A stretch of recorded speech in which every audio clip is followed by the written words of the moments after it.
Welcome everyone who's filing in to our little virtual auditorium here for today's webinar. It's going to be a really good webinar. We're going to be talking about, you guessed it, Luminar AI, and we've assembled an all-star talented crew of people to run through their favorite parts of the software. So let's just kick this off. My name is Frederick Van Johnson.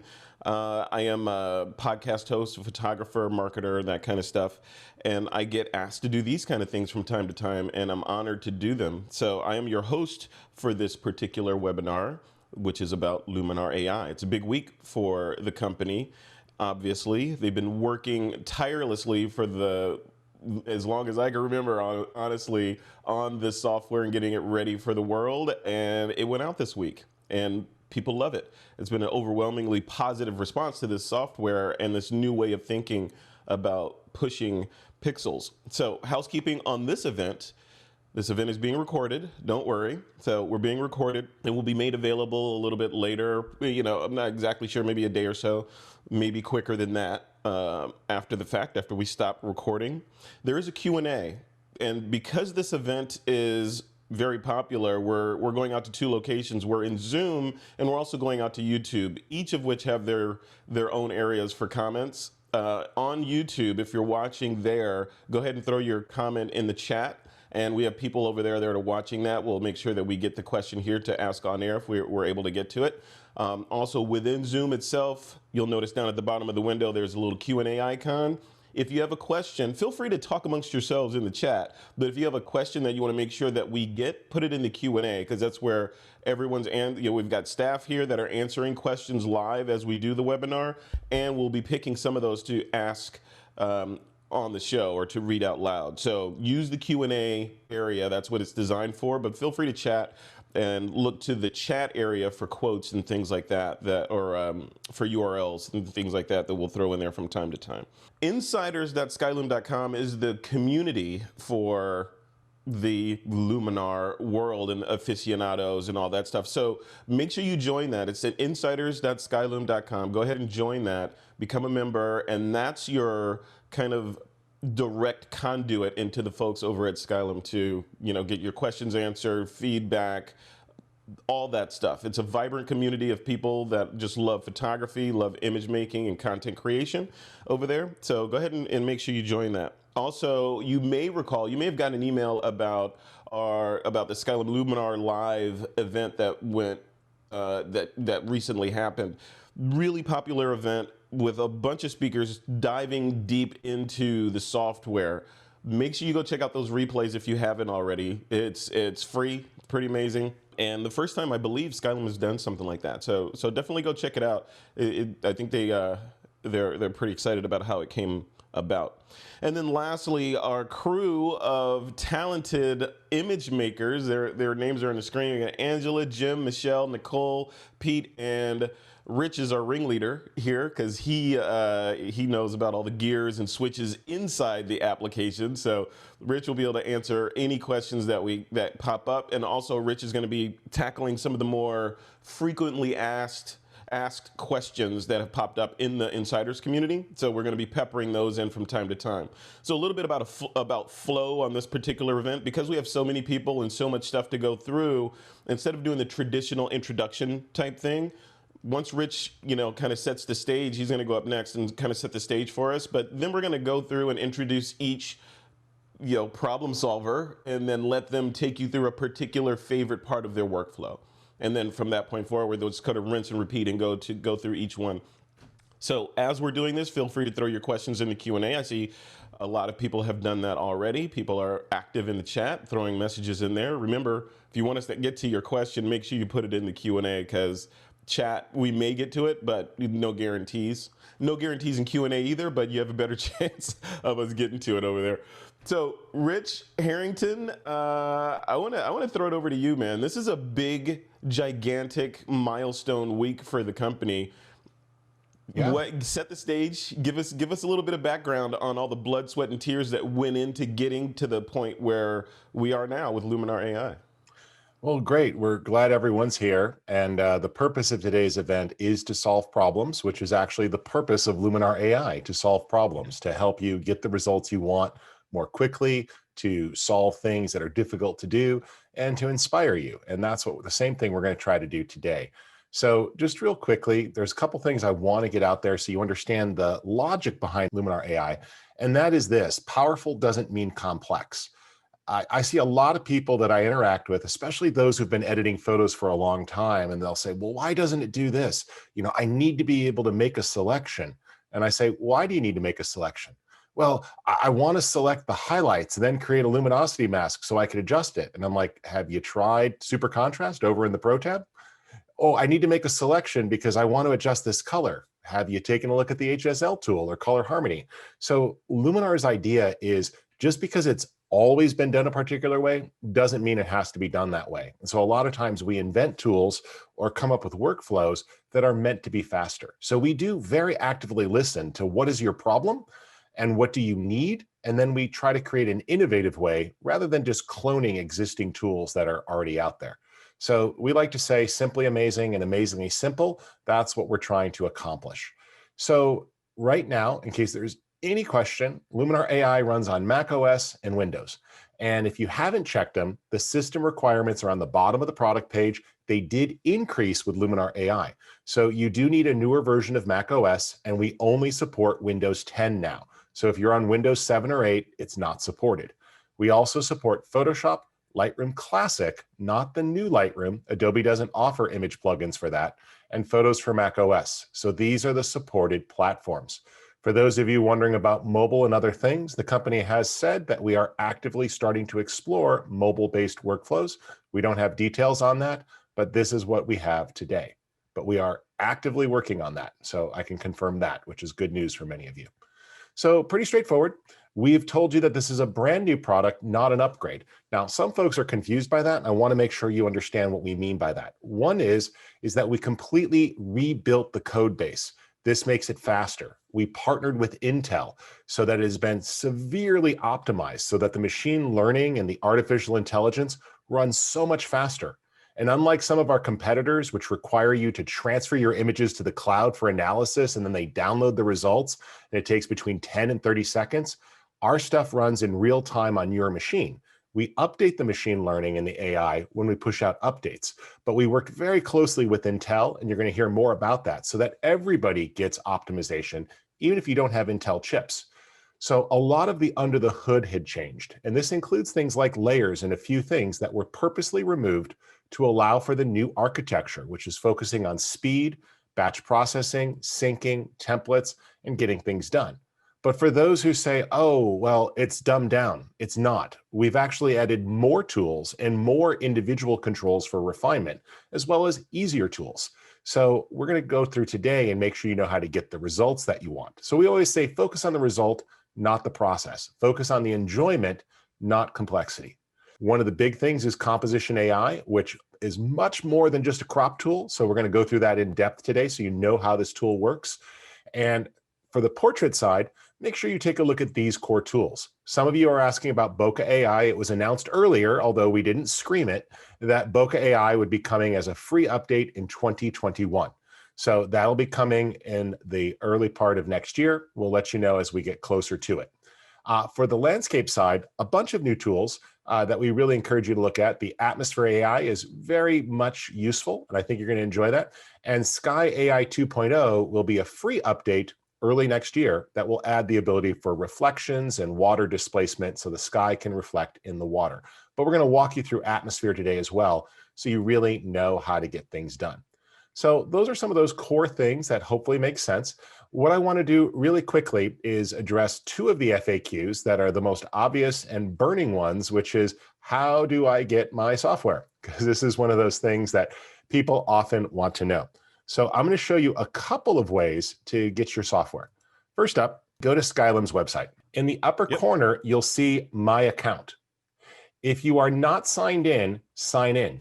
Now, conveniently, yesterday Google had multiple worldwide server outages. So those of you who use a Gmail account or the Google to authenticate, you might have run into a problem with logging in.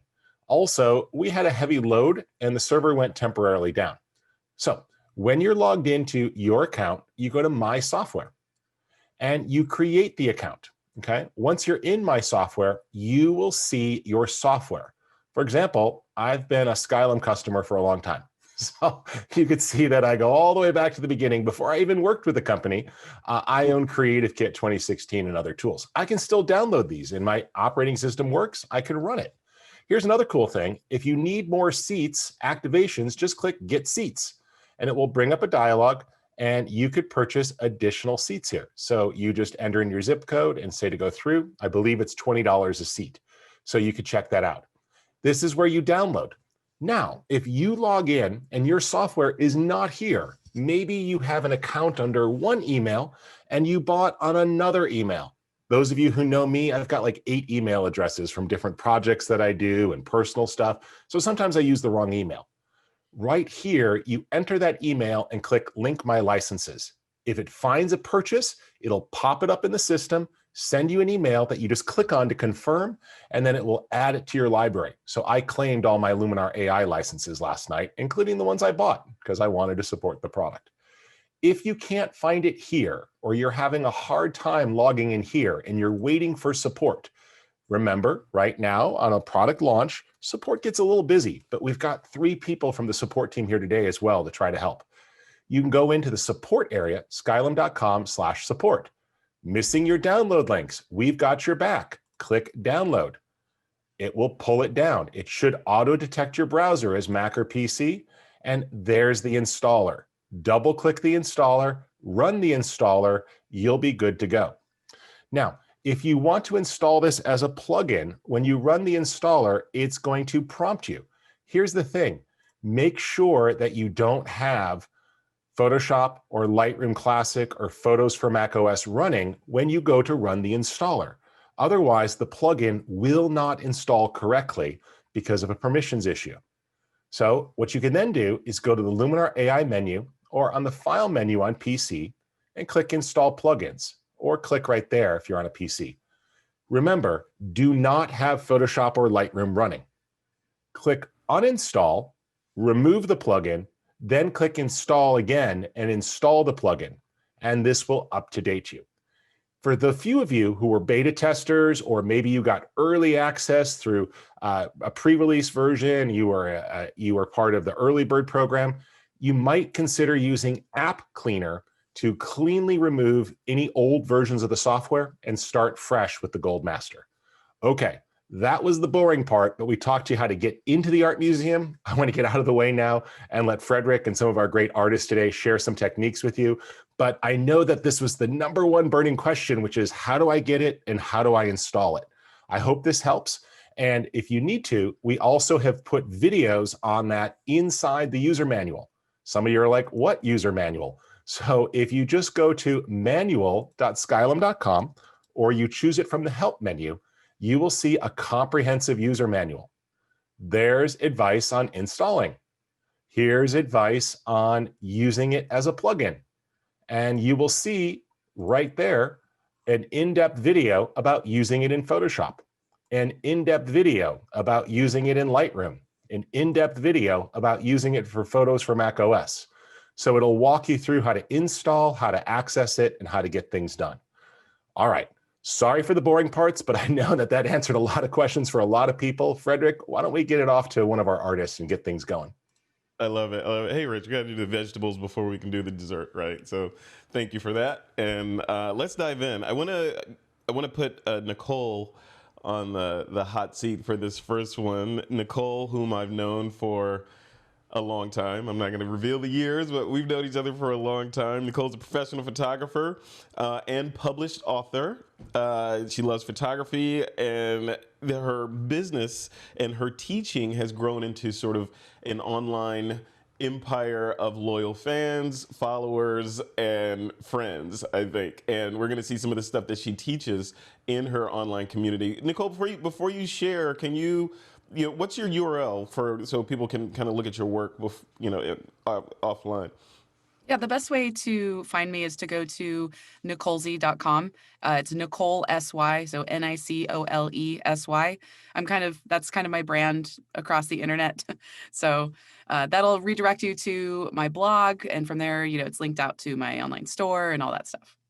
Perfect, perfect. All Yeah. right, let's see. What are you going to All show us right, you today, by the ready? way? I'm going to show a nice landscape edit. And this is a photo that I took in Norway. It's been merged as an HDR, a DNG HDR. It's a about 5 or 6 year old photo.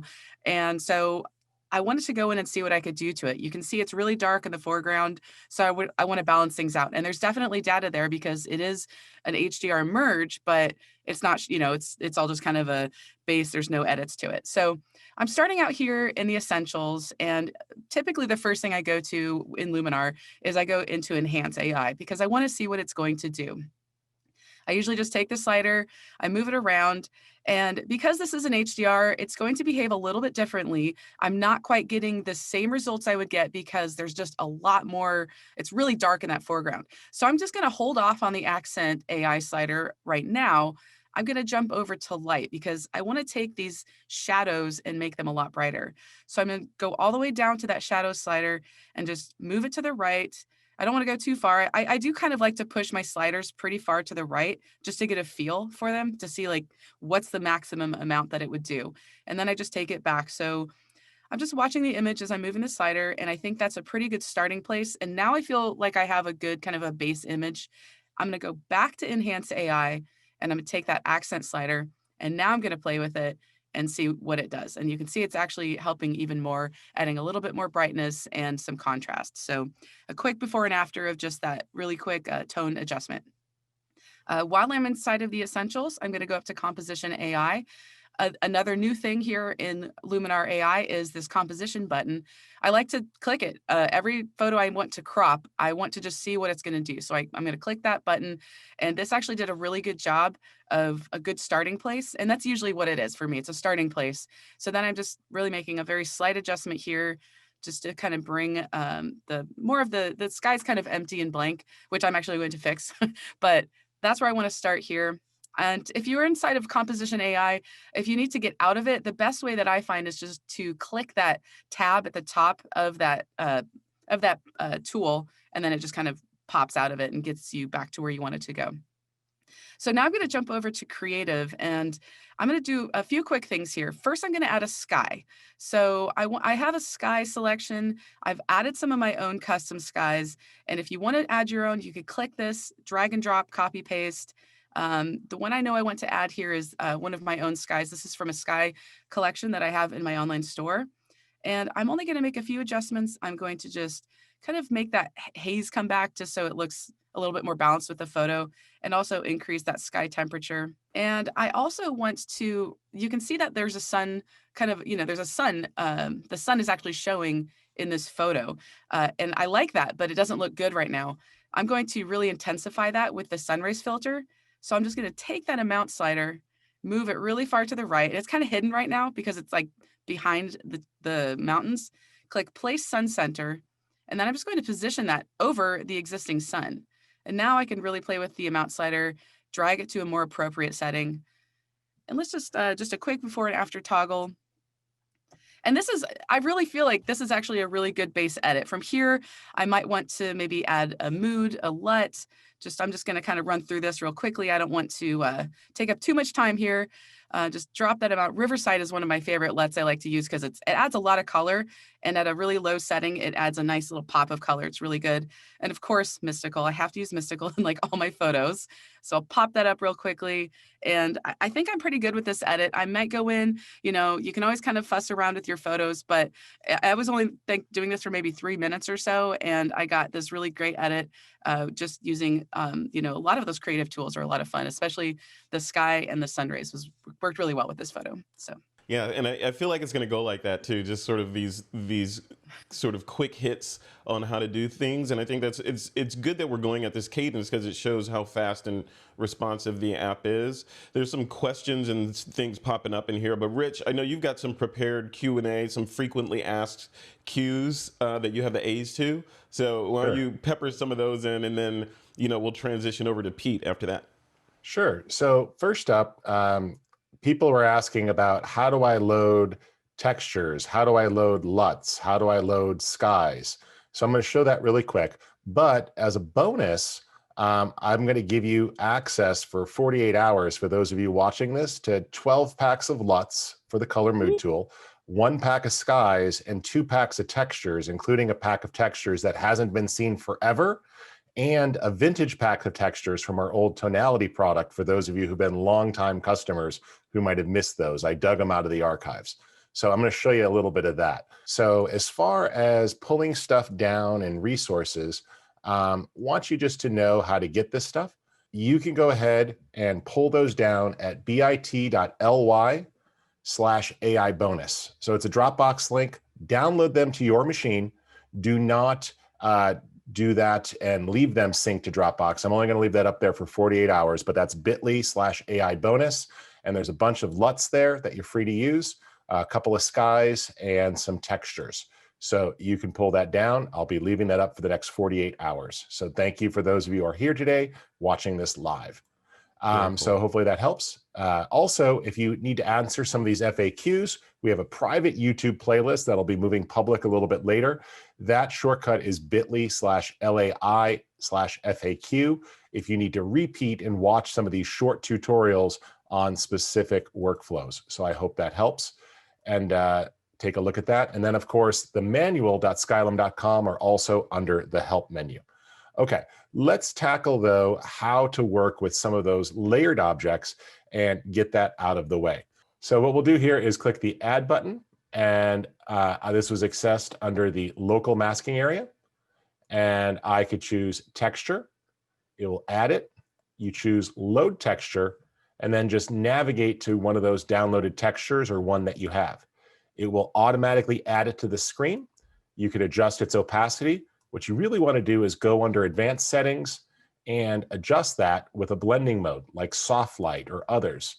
And you could refine the contrast of the texture, its brightness, etc., and use that as a cool overlay when you're making vintage looks or painterly looks or other type things. If you are working with skies and such and you need to do a sky replacement, that's fine too. We can go ahead here and I'll just take a load in general and I'll take Edit. You go to Creative, and under Sky AI, what you'll need to do is just click there on the drop-down menu. So let me go to something like an obvious landscape photo here, and I've got one that I want to use. Perfect, right here. And what I'm going to do here is just click, and I could say that I want to show my custom skies. Then this is going to open up a new folder. What you could do is copy the folder in there. So there's that warm sunrises. So I'll just copy that and put it in that folder. And once it's there, you'll notice if I go back to Luminar, then it appears and it actually keeps it organized. So there's warm sunrises or warm sunsets, I should say, and they're available. So that works. A couple of you may also be wondering, how did he do a watermark? Well, not too hard, actually. What I suggest is this. You go in and you sign your name to a piece of paper. Easy enough, right? So you sign your name to a piece of paper. Open up that piece of paper in Luminar. You scan it in with your smartphone or your scanner. You could just use the camera on your smartphone. It's fine. And when that's open, use the crop tool and just crop it to the general shape that you're going to use. So if you do a lot of 2x3 or whatever, you could do the crop, and then you export it. You can crop to landscape ratio. Just make one for landscape, one for portrait. It's going to work fine. If you need to flip the color, you can go into the light tool, grab the curve, and just pull the black up and the white down. And now you've got your negative version. So then all I did really simply was I went to the image that I wanted to edit and that I needed to add this to. So let me just go here to the single image edit, and I'll choose edit to open it up. And then take advantage of that texture overlay. So we just use the texture overlay feature here for local masking. And you'll see I already have it in there. Let me just clear it out. Click Add, choose Texture, load in the watermark file that you made. I have one that's portrait, one that's landscape. Just go ahead and open that up. load it in, put it someplace convenient so you can find it, like your cluttered desktop. And I'll just toss that on like so. It instantly adds it. If it's on black, you're going to set this to lighten. If it's on white, you're going to set it to darken. You can now adjust this. And if you need to change its size a little bit or relative position, just use the zoom slider to sort of nudge it into place. Now, I know that's not a perfect solution, but I have seen dozens, if not 100 people post about, oh my gosh, I need watermarks. Now I have it, and I could simply reuse this. Plus, that can be saved in a style. So you could save your own template, and the local masks are included. So you can add that watermark to a template so you can quickly apply it to an image. So there you go. Let me go ahead and pass back, Frederick. And Angela and I are working through some of the questions that are in the chat pod, so keep them coming. And let's take a look at another artist. Awesome. Yeah, Rich, you actually answered Edward's question in the chat or in the Q&A. So we knocked that one out about logos and watermarks. So thanks for getting ahead of that one.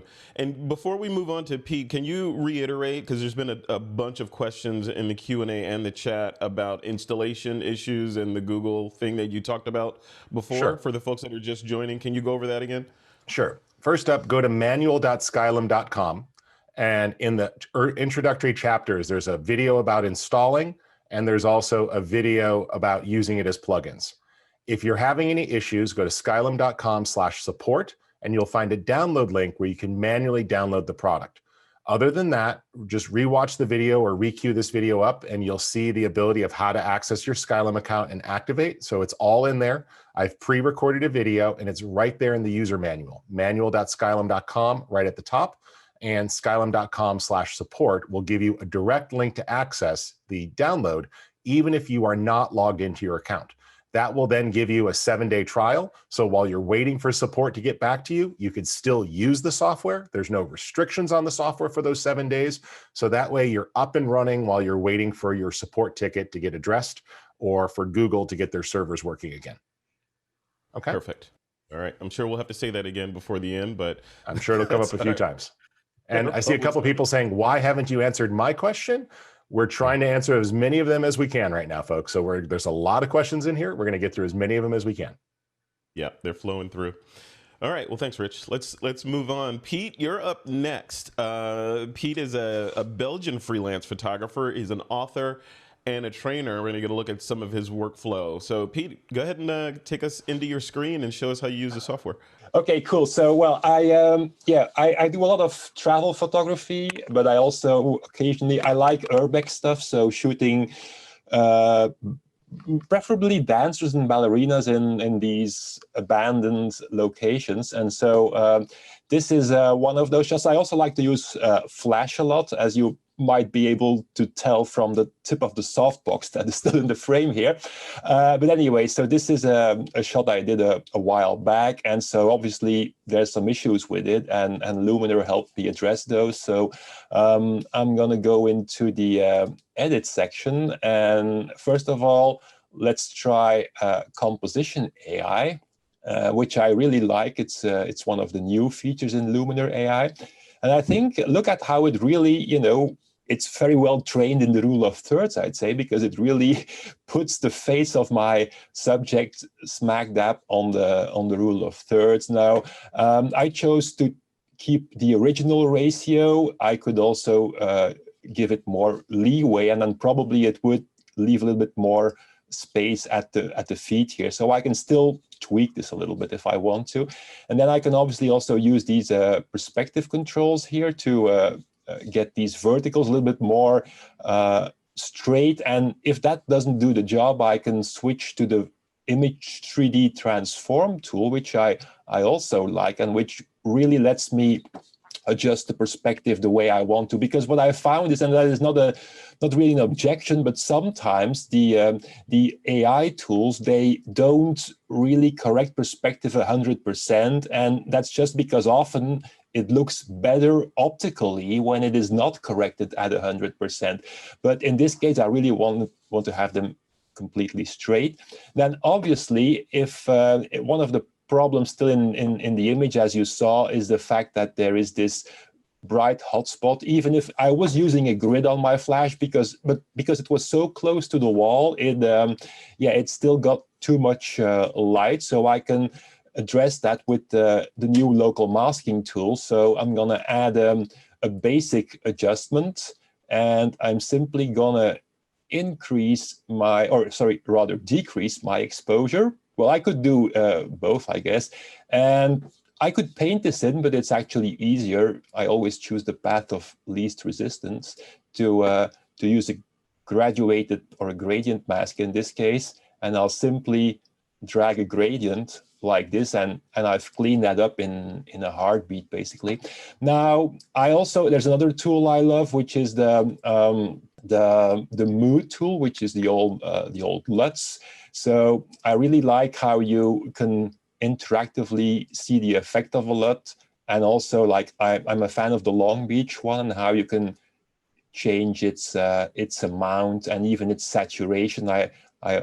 I like the slightly desaturated look. And then there's one final thing I want to show you, and that's also been a great help in my workflow. I like these urbex environments, they really they call for extra structure, but obviously on a young ballerina, you don't want the structure on her, you only want it on the environment, and that's where obviously Structure AI comes in really handy. So because it cranks up the structure everywhere except on your model, and that's something I really love. So, and that's how I edited this particular image in Luminar AI. Hey Pete, can you explain what structure is really quick, just so we understand what it is? Oh yeah, well it's like if we zoom into this now, this is a low res version of the image. This is actually a GFX50 shot, but I do my demos on a lower res version just to speed things up. So basically, it will increase the fine contrast, and it will just make stuff like the brick and whatever the texture is on these in the environment, it will make it stand out a little bit more. And for example, if I were, because I photograph a lot of rugged Indian beardy guys as well when I'm doing travel photography, and then I would actually probably increase the structure on their faces as well. But like in this case, I just want the structure on the background, like the fur of an animal, for example, or the grit here in the cobblestones, but I don't want it on my subject, and that's where the structure comes in handy. Hey, Rich, I want to pepper this with questions as we walk through this, and before we move on to our next artist, Michelle. But some of the questions that are coming in are about organization and best practices for organizing photos. First up, Luminar AI is not designed to be a large digital asset manager. Now, you can have lots of photos added, and it's going to obviously quickly organize those for you. It's going to keep track of things. It keeps track as you work. You can add photos. Couple things. One, put your catalog on an SSD. You're going to get much better performance, or your internal drive most likely. Two, remember, under the File menu, you can make as many catalogs as you need. So if you want to have a catalog for personal photos, a catalog for a client job, this makes it easier. And if you're going to be going back and forth between multiple computers, you could put your catalog and your photos on an external drive so you can move around. So that'll help. Beyond that, it's pretty simple. If you find images that you really love, mark them as pics, P for pic or flag. Okay. If you find an image you don't like, you can mark it as a reject by pressing the X key, and it will dim it out. Then from the showing menu, this makes it easy to see your favorites, your rejects, or your unmarked. If you've got folders on your computer and you need to import from a memory card, just right click and choose import images to this folder. We still have the import command. You can now select the drive or the card and choose to copy or move the images and move them into the folder, or have them auto-organize when you do that movement. So it will actually organize the pictures when you copy and move them in. So that makes it nice and simple. Periodically, you may also want to back up your library manually, and know that it also makes a backup. So if your library has corruption or you have a crash, you could hold down the Alt or the Option key when you launch and choose a backup version of your library very easily and go back to the last one that might be stable. So just some of that stuff. You see here how it makes it easy. Here's also a workflow I wanted to add. A lot of people edit an image and then export an image, and edit an image and export an image. That's not the fastest way to do it. The fastest way to do it is to do a batch export. So as you're working throughout the day, you'll see that the recently edited list starts to build. So you can say, hey, show me everything I worked on today. And I could find all of those photos that I was working on. Now I can select the ones that I want to export in here, and I go to export. Now, when you do this, it might switch to one image. Just press the G key and you're back to the grid. So G for grid. Now, with multiple photos selected, you can click Save to Disk and export a bunch of photos at once. And then go make yourself a cup of coffee, return a phone call, go ahead and check in on your kids because they're at homeschool and you've been in the same house for 10 months, it feels like. Maybe it has actually been about 10 months. So this will make it easy to do those other things, and then you come back and it's done. So instead of exporting and staring at it, the watched pot never boils thing, just queue it up and let it run, and it's going to get things done, which is going to be a lot better for you. So Frederick, does that answer some of those questions? Because then I want to show Body AI that there was a few questions on. There does. Yeah. Please go into that one. But before you do that, Karen in the Q&A is wants her question answered. Okay, Karen. Karen says, clearly I'm not making myself understood. I cannot get into Skyloom. Is there phone support? So it sounds like she can't get into the website itself. Any thoughts on that? So check if you have a firewall for some reason, but you don't have to log into your Skylum account to download the software. You can just go to skylum.com/support and you can download. And there's the download button, and you just click it and it will download the installer, and it'll detect if you've got Mac, if you're on Windows or Mac, and then you just run that and it will install the software. And right here, you can start to chat, and it will be automated at first. And then if you need to get to a live person, it will start connecting you to the right people with messages and stuff. So skylum.com/support. So hopefully that makes sense. Don't just go to random Facebook groups that aren't run by Skylum and post support requests. There's like a group called Luminar and Skylum Issues. Has nothing to do with the company. We can't help you. It's not our page. It's not our group. Don't just go to a user group. Come to the support page and ask your question, or click visit the forum. Okay, there's the user guide. Here's the FAQs. So if you can't access our website, then I don't know what to tell you, because the website is totally live. So hopefully that makes sense. You don't have to be logged in to see any of these pages. So Angela, if there's anything you want to add there, feel free to toss it in. All right, let's do something fun here. And that is Body AI. So with Body AI, what we can do is you'll find that here under Portrait. And it's designed to work on one body at a time. So the Shape tool is going to subtract or add, and you see how it gently sculpts the figure. The abdomen will tighten up the stomach area, and you could see there how we straightened the line there on the hips. This is quite useful if you have an unflattering angle or are shooting with a wider angle lens. Sometimes that leads to distortion, or maybe it's just not a great pose. You love the background, but the pose wasn't quite perfect. The person was slouching. You could just tighten that up. So it works quite nicely. And then remember as well, if we go in here, and I'm just going to jump on over to something with some eyes, I want you to see the ability to use Iris AI. And what I suggest is you stick with the eyes that were already there. So you can do different things. Let's go ahead there and open it. But here it is with the face. And with Iris, a couple things. First up, you can use Flare, and it adds a nice glow on the bottom edge of the eye. You could use the eye enhancer, and it's going to sharpen the eyes and bring the details out. And eye whitening brightens the area around it.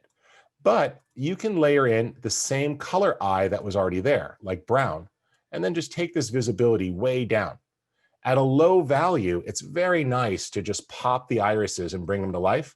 And then you could tone that down with the eye enhancer, and you don't need to be as aggressive with the iris flare. What I find is that layering in the same color eye with a little flare and a little enhance goes a long way to make those eyes pop. And of course, you can remove dark circles and improve the thickening of the eyebrows for the vignettes of the soul there. And you see that it was not thrown off by the hair crossing in front of the eyes. It was able to mask all of that out very quickly. While we're at it, make sure you take advantage under skin, and you see the ability to easily tone down on shine or hot spots and just sort of smooth out the skin. And again, even as I smooth the skin, it does not destroy those fine hairs that are blowing in front of the face. Frederick, were there any other questions before we pass it back to an artist? I saw a couple questions in there about where's Iris AI, and I just want to make sure people knew how to access it. Yeah, no, there's a ton of questions, but we'll have to we'll pepper them in as we go along. So Great. let's dive back into demoing here, and I wanna throw it over to Michelle.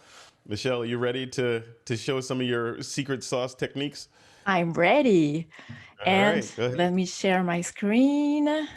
I'm really excited that Rich just talked about Iris AI, because this is one of my favorite features, new feature, and I want to share it with you. So this is, I'm just gonna move this right here. This is a picture I've taken like maybe like 2-3 months ago, and this is a Kung Fu teacher, and it's my second photo shoot with him. And I love this image because it was all natural light. We were on location and the sun was going down, and I've got this great like kind of contrast effect with his sword that was going right across his face, and with the light and the shadow there. So I want to bring up just a little more details on his face, because we're losing a little bit of details here. And I want to enhance his eyes, because this is what really makes this image. So I want to enhance his eyes. And I also want to add like a sports grid look, which it's really easy for me to achieve with Luminar. So let's start. So another new feature that I really like is the templates panel. And basically, it kind of recognizes your scene and will suggest you a collection of looks or templates to like edit or to start your image. So it is suggesting me to use an influencer. I don't know if that means I am an influencer or that he is an influencer, but I like this title, so I'm going to go with this. And the light wash is doing a really nice effect right away. So I will start with light wash. And you can see like just with this single click, how it already enhances really, really well the image. And then I will jump into the edit panel. And what I love to get a really nice sports grid look is the structure AI tool. So I will generously add structure, and I will also add details because I really love details. And another tip for the sports grid look, I really love the dramatic tool. So basically, if I put it all the way, you'll see it decreases saturation and increases contrast. So I don't want to be like this generous, but just a little bit goes a really long way. And I love to add mood, which are LUTs. And you just have to scroll over them to see the effect it adds. I really love, personally, my favorite one is the candlelight one. It adds warmth and contrast as well, but I don't want to like put on that much. And where the magic happens. And I'm going to zoom on the picture. And to zoom on an image, it's really easy. You just scroll your mouse on your image and you click on it, and it's going to zoom in at 100%, and you can move around. But I wanted, because I wanted you to see what the effect it brings in the eyes. And just let me go there. Okay, and you can see as it is computing, you'll see that this little light here moving. So we're gonna have it, okay, it came up, great. So you can see here the iris flare, which Rich was telling about just a few minutes ago. And I'm gonna add this. And I love to pair it with the eye enhancer. And I like to be generous with the eye enhancer. And then dark circles removal is amazing for either male or female. I was going to say athlete, but just portraits is great. And I will show you what it's doing in this image. So this is before and after. And I could even bring it up a little more. And I really love this effect, and it brings to life like all the athlete's face, and I really love this. Okay, I will show you the whole package deal. So this is my final edit, and when you want to see before and after, you have this little eyeball there, and you just have to click on it. Now that I see it, it was also a little bit underexposed, so we've got back the exposure, we brought back structure and details and intensity in the eyes. So this is what concludes my sports grit look editing. That is perfect. Very cool. And Michelle, I forgot to read your little bio blurb at the beginning there, so I'm going to read it now after the fact. Michelle is an independent photographer based in Quebec City, Canada. She specializes in high performance and strength related sports. Michelle is also an author, a Skyloom software and Holdfast ambassador, a speaker and an educator, and also, as evidenced, a person who knows her way around Luminar AI. So thank you. Thank you for doing that. You're welcome. You're welcome. Michelle, what's your URL? Where should people go to connect with you? I will say it in French. Michel Grenier, MicheleGrenier, photo, PHOTO.com. Perfect. Perfect. Thank you. And we'll link to everyone in the Insiders community. There's been a lot of questions in the community about the links that Richard is mentioning. We've posted some in the chat here, but yes, they will be on insiders.luminar, the Insiders community, insiders.skyloom.com. Rich, I want to do a couple of more questions before we move on and have you maybe answer some of the FAQs that you have on your list as well. Some of the questions that are coming in hot that I'm seeing a trend about are, you answered the one about cataloging and all that, but there are questions about legacy versions of Luminar, and should those coexist with Luminar AI, or when they install Luminar AI, should they delete all previous versions? Can you talk to positioning a little? Sure. I suggest feel free to leave those installed. There's no harm. Your custom looks and stuff in Luminar 4 will migrate when you first install Luminar AI, but you might need to go in and access things. An unofficially supported workflow is you could use Luminar AI, the Photoshop plugin of Luminar AI with Luminar 4 or with Photoshop or with Lightroom. So if you need some of those features, you own Luminar AI, you can go in it, you own Luminar 4, that's fine if you have it. So there's no harm in leaving them installed. Maybe there's a look or a template that you want.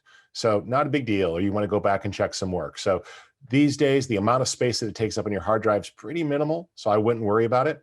Your libraries or catalogs are not designed to migrate between the two programs, so it's not going to cause any issues there. So you just add your catalog. In fact, full images can exist in both programs and be adjusted independently. So you've got that flexibility. Okay. Perfect. And then a follow-up question from that. I'm seeing a trend about people wondering, how to use Luminar AI as a plugin for other applications. And some people are saying that it's not showing up as a plugin after installation. I know you have some thoughts on that as well. Sure. So we covered this near the top, but I'll do it again so everyone understands. First up, make sure that when you are going to install Luminar AI as a plugin, that the other apps are not running. If they are, it will not install correctly. So Photoshop, Lightroom shouldn't be running. You can go under Install Plugins, and this will bring up a dialog. If needed, uninstall and then reinstall, then quit Luminar and launch those apps. That takes care of it 99% of the time. If you are having issues beyond that, then make sure your Photoshop is up to date. Make sure that you don't have multiple versions of Photoshop installed, because it may be putting it in an older version of Photoshop's plugin folder. You could, of course, manually go to your plugins folder and just copy and paste the plugin. It's not hard. Adobe well documents that on their website where the plugins get stored. So hopefully that makes sense. I did see a question about LUTs. So the mood tool, to load a LUT, you just click here and you load them. There is not a way to add them to the menu at this time. I personally would love to see that. So that's not an officially supported one, but you can access that. So if I wanted to add some of my LUTs here that I made available for download, I can go in here, for example, and I'm going to take this light LUT and I'm just going to add this dawn light and add it in for this nice soft light. And I could adjust the strength and dial it in. Additionally, if you've got the Adobe DNG profile creator loaded, or you have a Lightroom DNG profile converter. The DNG converter, I should say, from Adobe is free. That's going to give you additional DCP profiles that match your camera. So I can go in and match my camera's profile here as well. So it's pulling in the EOS R profile and letting me match that DCP profile. So we do support that for raw files. So you have both LUTs and DCP profiles, which are a very nice way to quickly manage your color. As far as a plugin workflow goes, let me just do Photoshop, and then we'll take a look at the other tools a little bit later after we see Jim's demo, because it'll be much more fun. But let's say I've got this here. My suggestion is this, minimize what you do, but if needed, feel free to do any basic adjustments. Maybe I'll click auto and let their version of AI analyze and attempt, and that's what Adobe thinks the image should look like.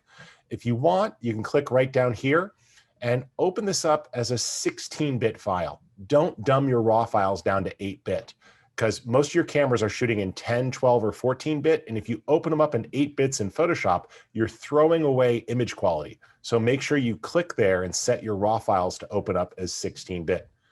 And while you're down there, you can also open them as a smart object. That way, the Photoshop plugin is non-destructive.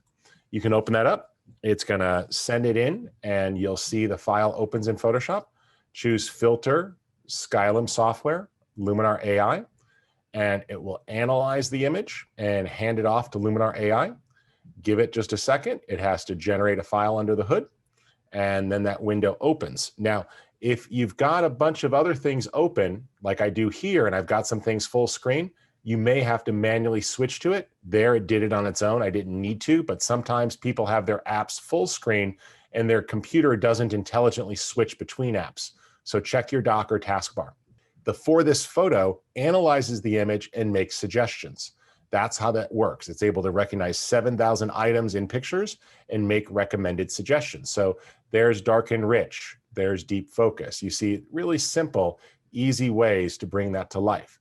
If I want to try overcast here, I'm going to try dynamic result. I like that. And with one slider, I could dial it in and refine the strength.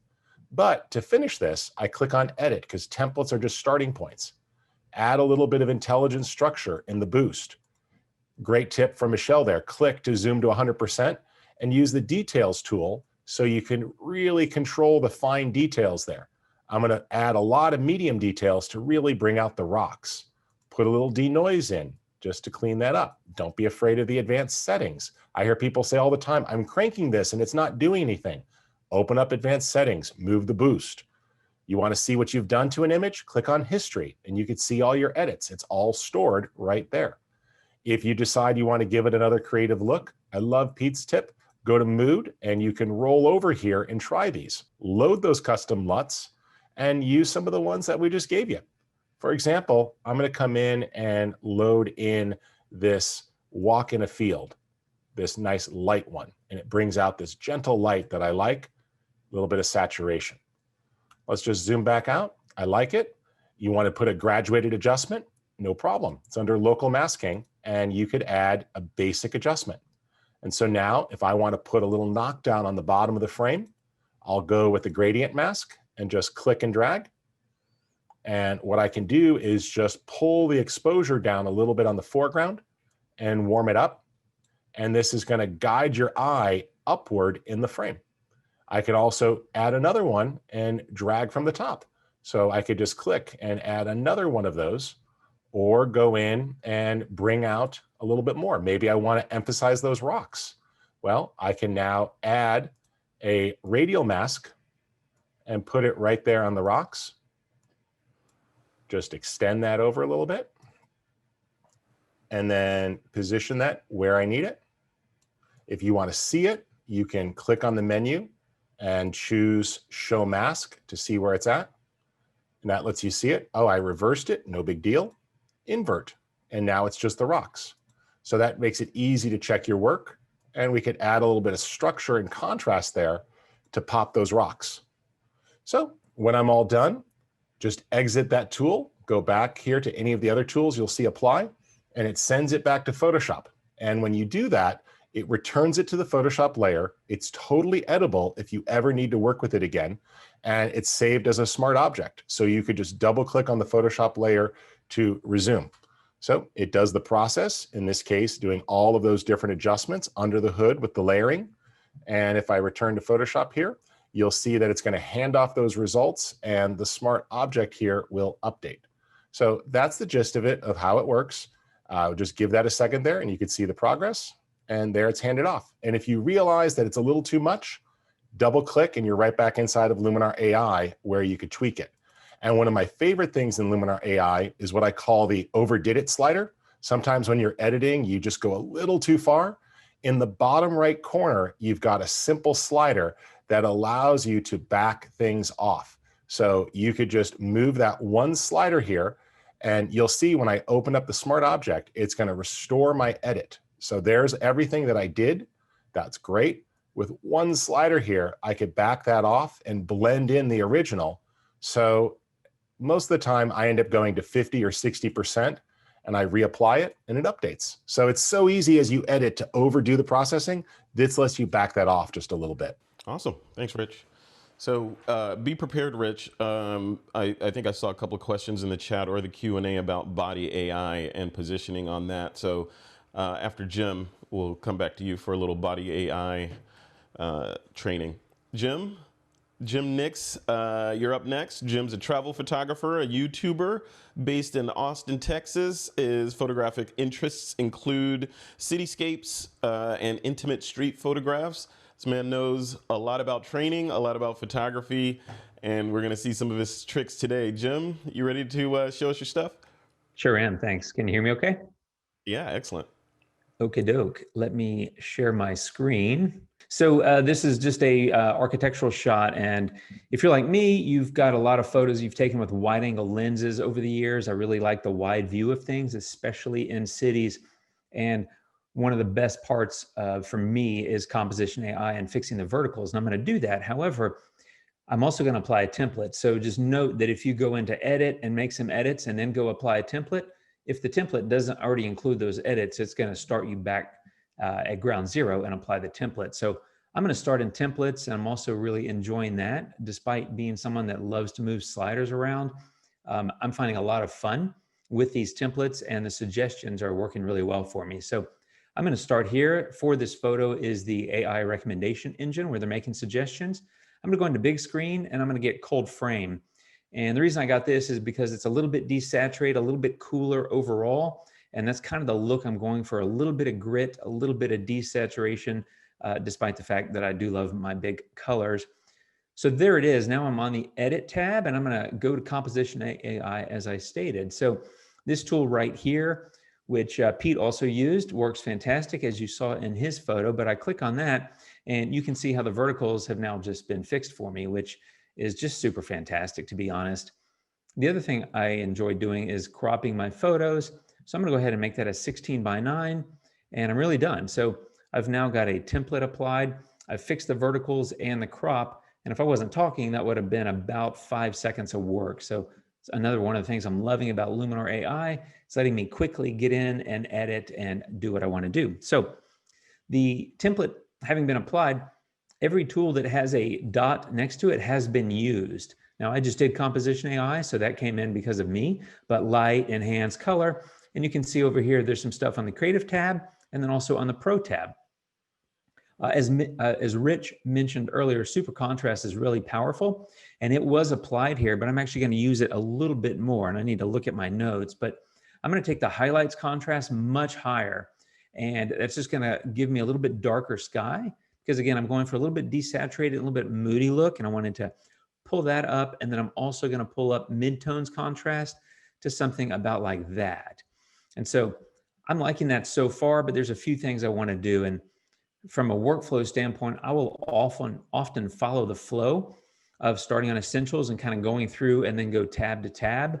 But when I apply a template, I'll generally bounce around a little bit more because even though I like the template, being a person that likes to move sliders, I tend to want to go customize things. So I bounce around a little bit. So the next thing I'm going to do is add some structure AI, just trying to crunch up some of that detail, but I'm going to mask that in, and where I don't want it is really in the sky. So I'm very quickly just going to erase structure AI from the sky. You could do it either erasing the sky or painting it into the foreground. And this is a sloppy job, but since we're just kind of hanging out like friends, I'm just going to do that, and you'll pretend that I did that very accurately. But the structure has now been applied to the basically anything that's man-made. In other words, not the sky. So if I turn that off, you can see how the photo gets a little bit less crunchy. And now I've turned it back on, it's a little bit more crunchy. And once you have the mask in place, you can continue to refine by moving the sliders if you want to reduce that a little bit, which I actually think I'm going to do. Colors have been applied here, and I love the HSL panel because it gives you control over hue, saturation, and luminance. And in this case, because I'm going for a little bit of a desaturated look, I want to take some of the orange down in that building. So I'm coming down about a negative 40, 42, something about like that, just trying to take some of that brightish yellow kind of look. In fact, I might even go to yellow and pull a tiny bit of that out as well. And then lastly, I'm going to come into the blue and pull that down, and something about like that. It's kind of giving me that desaturated look. And I like that because I'm really focused here on kind of the crunchiness and the mood, and of course the architecture itself. And then, like everybody else that's ever used Mystical, I'm a big fan. So I'm gonna go grab a little Mystical and stick that on there. I just like how it adds a little bit of, I use the word mood, even though that's the name of a different tool here, but it adds a little bit of mood to it, which I like quite a bit. And I'm actually gonna take the warmth down because I'm going for a little bit of a cooler look overall, cooler and desaturated. And then generally what I say for the very end is a vignette if I'm going to use it. In this case, I am. So I'm just going to take the amount down, and I'm going to do, maybe mid 40s. And the size is going to be, maybe mid 20s. And then inner light is fantastic. Just something I use on a lot of photos when I'm using the vignette. And I'm going to pull that up just a little bit. And that's really it. I mean, that is the whole edit, just kind of going for a little bit, not totally, but a little bit of a gritty urban look on this old architecture, and kind of desaturating to get rid of some of the bright, more vibrant colors. So if you look at the before, not to mention, of course, I fixed the verticals and cropped it, but there's the before and there's the after. And if you do the sliding window, you can see that we made a fairly significant impact on the photo in really just a couple of minutes. And so those are some of the tools and some of the things that I'm enjoying in Luminar AI. And that's it for this one, Frederick.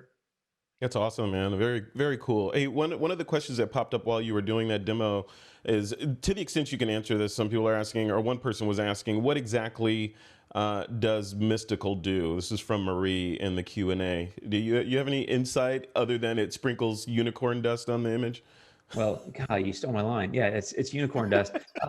So the best way to figure that out is just to go to 100 and kind of see what it does and turn it on and off. So for me, it adds contrast. It adds, basically, if you look at that, the dark parts get a little bit darker, the bright parts get a little bit brighter, and it kind of gives a little bit of a soft focus look. So there's before and after. So I'm sure Rich will have a much more technically minded definition of how it operates, but I think of it as, I actually think of it as kind of romantic lighting. It's a little bit of a soft glow and a little bit of that shadow play, for lack of a better word. But feel free to make that sound a little bit more intelligent or technical if you'd like to.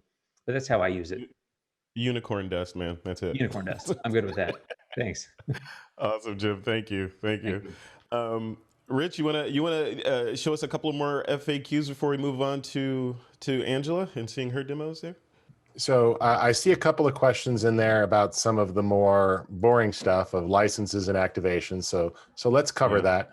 First up, when you click Buy Now, you're given a choice of how many licenses you want. There's a button here for 1 seat versus 2 seats. So a seat is the number of activations. Now, if you want to keep signing in and out on the website because you sometimes use a laptop and you sometimes use a computer at home, you can self-manage your seats. So you can get by with 1 seat if you don't mind signing in and out a lot. But that gets a little inconvenient. Most people just get 2 seats. If you need more than that, you can get more than that. I have 17 seats. You may say, why? Well, I've got team members at my office that need to use it. And so we just added more seats.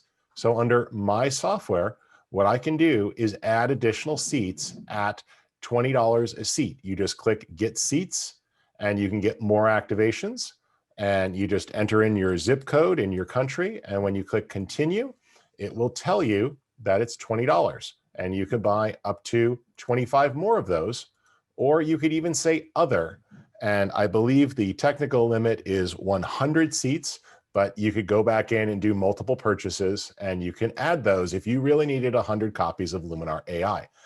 Under activations, you will see the devices that you have in use. So if you need to, you can click reset all activations and it will go in and reset and clear those out. So this is how you can fix that. And if you bought it under a different email, just click here to link your licenses. I've bought under 4 different emails through the years, so I just have one account and I just claim it by entering in my different email address. It finds me in the system. It invites me to click a button to merge my accounts, and it will merge. So it's all there. Some of you have also asked about the Luminar X membership. So Luminar X is a cool program that gives you new assets each month. So you can get new looks. And when you download these, it includes both Luminar 4 looks and Luminar AI templates. And you get a new Sky Pack each month. I'm actually been working with Elia Liccardi, and this course will be coming out later this month. It's fantastic. It's an in-depth course where he shares his complete field workflow for creating landscape images. So that's great. Also, some of you may have access to the photographic storytelling course, and Nicole Young and Elia are both in that course, as well as Jessica Kubasi and photographers Dan and Shell. So you may want to check those out. And this is a great way to get that extra value there. So you could check out that Luminar X and then add that content into your stuff. Frederick, you were asking about body AI. We kind of already showed that a little bit, but I'll do it again really quickly. With the idea of body AI, it's designed to work really on single people at this time. That doesn't mean that it won't work on multiple people or that it won't change more in the future, but for right now, it's designed for single people. You can then find a picture and find something where maybe the pose wasn't flattering or it needs a little bit of work. And so when you select that and you jump on into edit there, it's going to decode the raw file. You just go to portrait and there is your body AI, and you can expand or contract the body to gently shape as needed and tighten up the abdomen area there with a single slider. It will recognize different types of poses. So if the person here, let me just go back to the grid view, is looking at this from sort of a side angle or they're turned, it is going to recognize that. And let's just open that up there. And you'll see that it still found the abdomen there. And I could still adjust the shape and it's able to recognize the hip. So it's really designed to work on hips in this area and the shoulders. It'll behave differently depending upon the poses. And like all of our AI tools, they continue to get feedback and new training. It's just like we improved our skin AI. So when we shipped skin AI with Luminar 4, it did not have shine removal. And then that was a feature that was added in that allows you to clean that up. Plus, the face slimming was improved with a whole new version in Luminar 4. And so that was added. So we always continue to improve our AI based on customer feedback. And as you deliver that, it'll keep coming and allow you to do those sorts of shaping. Very quickly, the Lightroom plugin, so everyone's on the same page. There's really 2 workflows. If you want to take what you did in Lightroom and pass it off to Luminar, then you go to the photo menu and you say edit in Luminar AI. And that will take whatever you did in Lightroom and hand it off. If you want to send the raw file, then you're going to go to the file menu and say plugin extras, transfer to Luminar AI, and that hands off the actual raw file from Lightroom to Luminar. It removes the adjustments and gives you that full raw data. It's going to then launch the application, hand it off, and you are free to edit. You can use your opportunities here and choose or browse. I'm going to go with a simple portrait here, and we'll just go with fashionista. It quickly brings it in line. If I need to, I could then jump on into edit and take advantage of my different tools. I could erase blemishes. I can click in here and use the portrait tools and just tone down a little bit some of that shine on their face. And you see the tools that are in use have a dot next to them to help you discover what that template was doing. So it gives you an easy way to go in and refine. I'm just going to whiten those teeth a little bit more and put a little bit of redness in their lips. There we go. It fills it in nicely. And when I'm all done, I click apply and it returns it to Lightroom. Now, speaking of returning it to Lightroom, the number one thing that people screw up here is they're going to be on something like previous import. So if you are on previous import or you're on a smart album, you might not see the photo that gets returned. This is a Lightroom thing, not a Luminar thing. In that case, go to the folder where the images were stored, and you'll notice that it's going to bring the Lightroom result right back to the same folder and add it in there. So you see there, it dropped it right in, right next to that image. So a lot of times people freak out, the Lightroom plugin is broken, the Lightroom plugin is broken. No, you were just filtering your Lightroom view and not seeing the results as it was returned. So that's the basics on the Lightroom workflow. That video I mentioned is going to go deeper on it, but let's hear from some other people that are far more creative and got some great ideas to share. That's perfect. Perfect. So we're going to go into Angela next, Rich. Just to wrap the body AI thing at home, one of the tangents of that question was around, it was tongue in cheek in the Q&A, but I'm going to paraphrase it. What's the philosophy around the amount of distortion that body AI is using on images? In other words, the person in the Q&A was saying, can we exaggerate body parts in the software, and if not, what's the philosophy behind that? So Luminar always takes a gentle approach. Like if you use our eye enlargement tool, for example, it's not going to give you those comically enlarged ones. Like Photoshop has a caricature plugin that's coming in their AI tools that they're working on that creates these over-the-top distortions. We as a company believe in trying to make natural looking photos. So if you start going past 50 on a lot of tools, it borders into that unnatural area.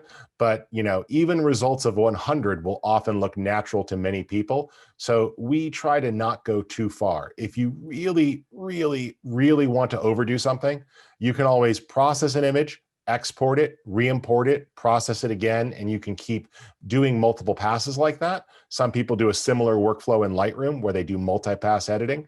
So if you insist on destroying your images, then you can do that. But otherwise, it's going to try to sort of tap out at natural and not overdo it. But with body AI, I rarely go much more than 10 or 20. And that's usually just to compensate for a bad pose or lens distortion or a slight slouch. Love it. Love it. Well, I'm sure there'll be more questions on that, Rich, as we move through. We're like almost 90 minutes in now. So see how fast this goes. Angela, I want to throw it over to you. You're another person that's on the panel that, like Richard, knows about the inner workings and the gears and all that stuff inside the software. You've been answering questions in the chat all along. Thank you for that, and in the Q&A. So can you show us some magic, some insider tips and tricks on Luminar AI? Well, I figure I'll do a quick workflow. I didn't have anything specifically prepared, but in reading through this, and I know Rich just covered using the Lightroom plugin, but we've got a few more things about that in the Q&A. So I figured I'll go ahead and just do a quick Lightroom to Luminar AI edit and come back. And hopefully that answers some of those questions directly. Let me go ahead and share my screen. All right, so you guys should be seeing my Lightroom. I have one of the images that actually we used in our user guide. So I'm gonna go ahead, and the workflow that I use is I right click on an image, I go down to export, and then I go up here to Luminar AI. And you can see that Luminar AI is grayed out, but below it, we have an option to edit a copy with Lightroom adjustments or open source files. And that's gonna depend, which one you choose is gonna depend on whether you wanna take any edits you've already done in Lightroom over to Luminar AI, or if you wanna take your raw file. In this case, I'm gonna open the source file, which is gonna open my raw, and we'll go ahead and let that load up to Luminar AI. Give that just a second. The computer has about 5 million different windows open, so give it just a moment. There we go. All right, so we'll start here with a template and go into waterscapes, and let's try Deadly Reef. Just click through a few of those, see which one I like. Oh, dark and rich is pretty. It's a little too dark. Let's see what soft fix, deep focus. I like dark and rich, but we'll go ahead and modify this a little bit to make it not so dark. I like the textures and details and the colors that it brought out. So we'll click over to the edit module, and then we'll go down here to our Enhance AI. We'll probably pull that up a little bit more. And I can see because of this little dot here that our light tool is being used, and it brought up some smart contrast. I'm also going to grab that exposure slider and just ever so slightly bring up that overall exposure, and that lightens up the image a bit.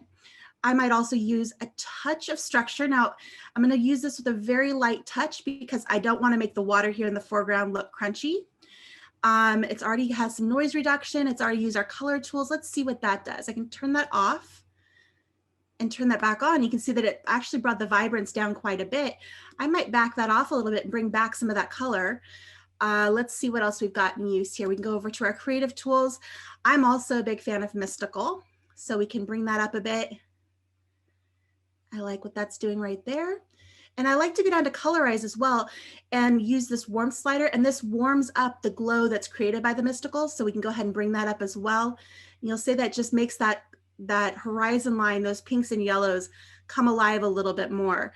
The final thing that I might do here is go over to Essentials and the Vignette tool. And I have a unique vignetting workflow. I like to pull my amount slider all the way down to -100. And I'll go down to my advanced settings. I pull up the feather for a nice smooth transition. And I might pull up my inner light a little bit here. And then I'll go ahead and click on choose subject. And in this case, my sailboat out here is really my subject. And I think from there, I might actually make this size of the vignette a bit smaller. Now I'll go back up to my amount slider and pull that back almost to taking it off, and then just adjust that down to where I'm happy with the results. So we can go ahead and click done on choose subject, toggle that off, back on. I think that does a really nice job of drawing your eye to the subject. And we can take a look at our overall before and after. And it was a really quick and easy edit. Most of the heavy lifting was done by that template.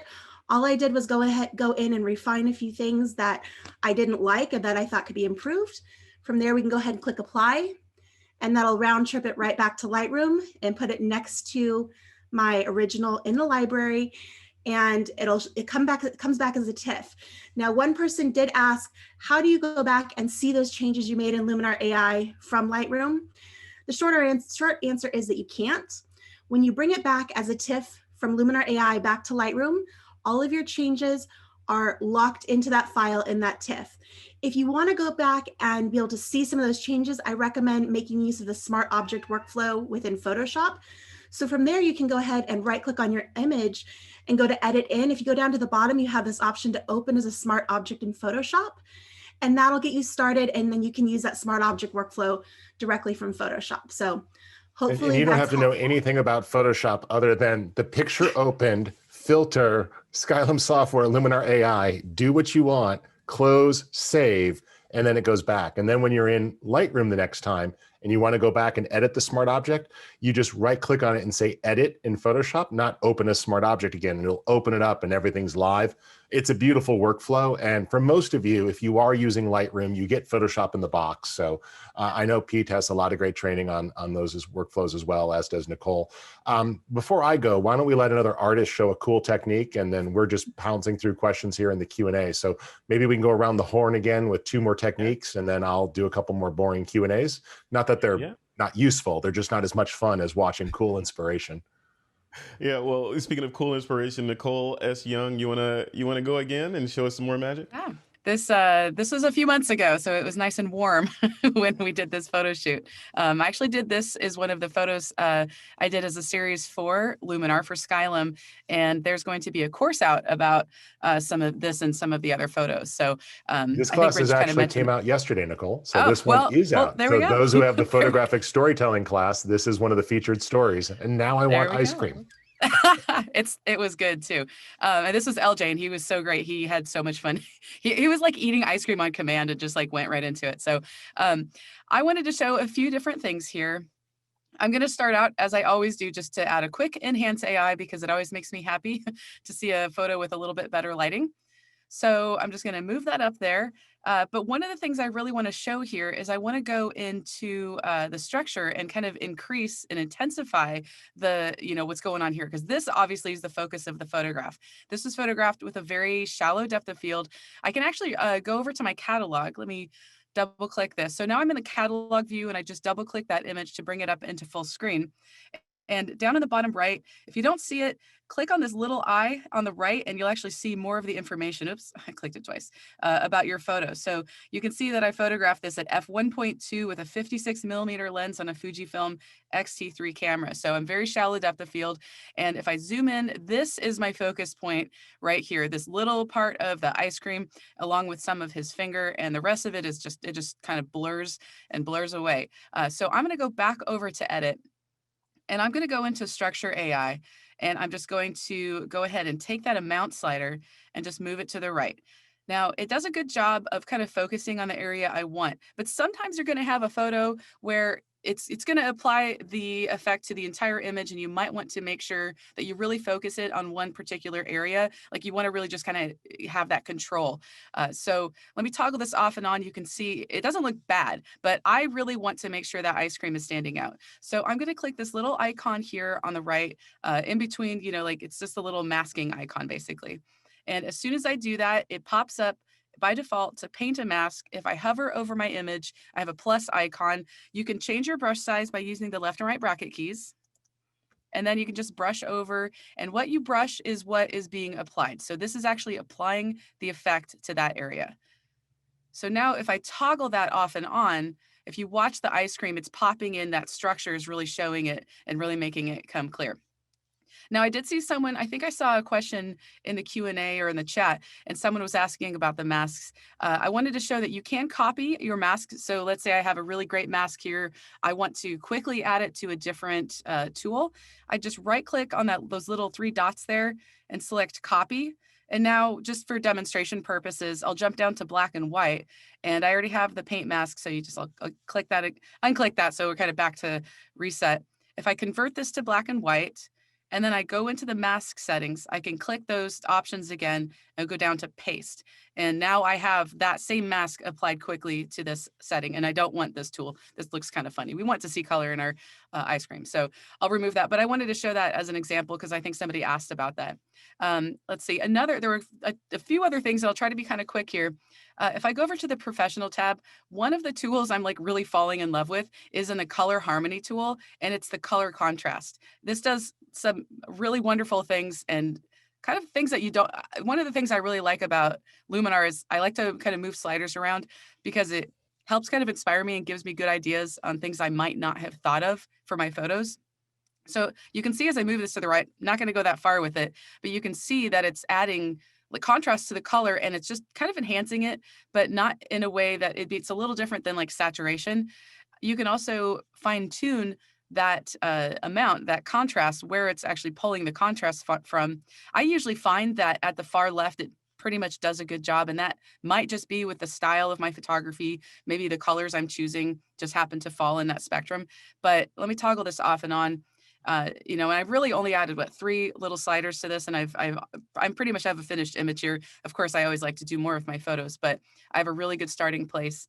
And just another real quick thing I wanted to show, and this is just kind of I'm very impressed by the portrait tools because his face is really blurred out.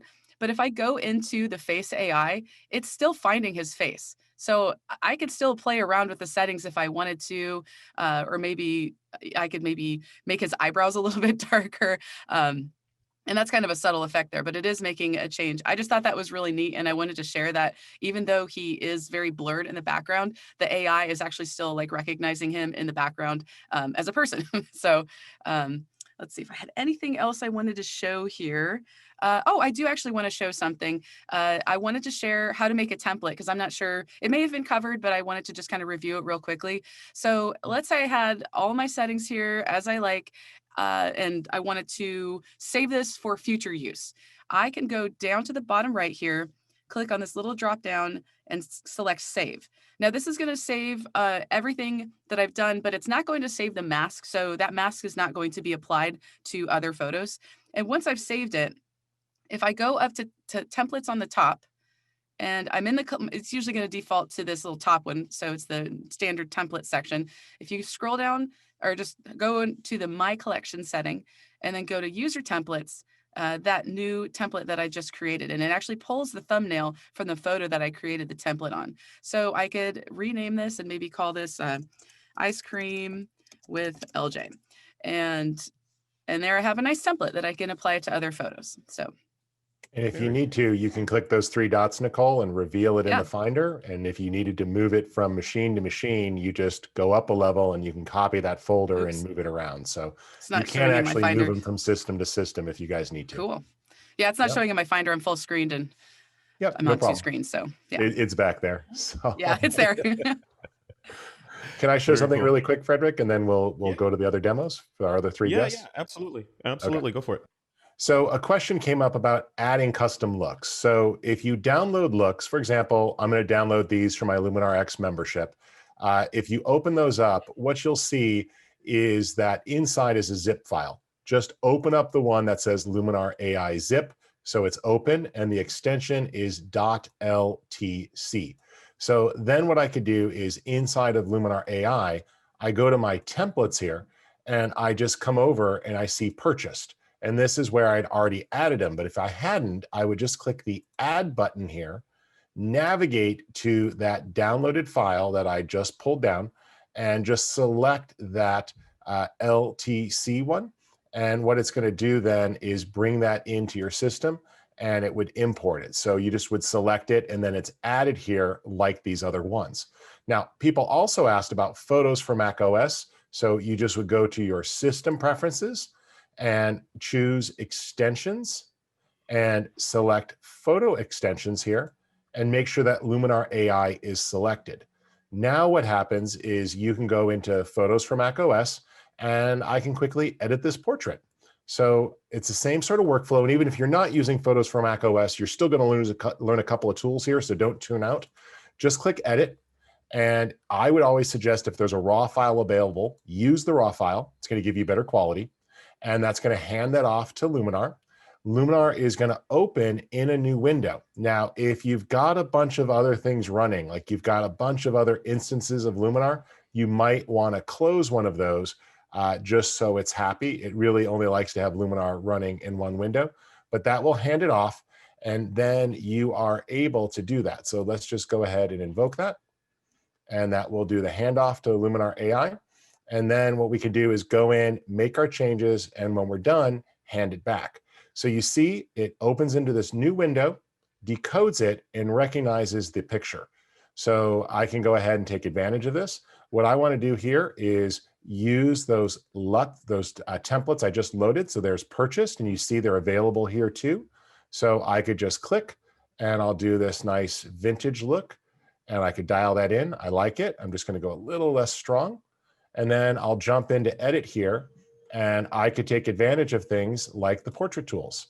And we'll just tone down the shine removal and remove some of those skin defects on his face. Look at that. In one click, it was able to find all those little scratches and acne and clean it up.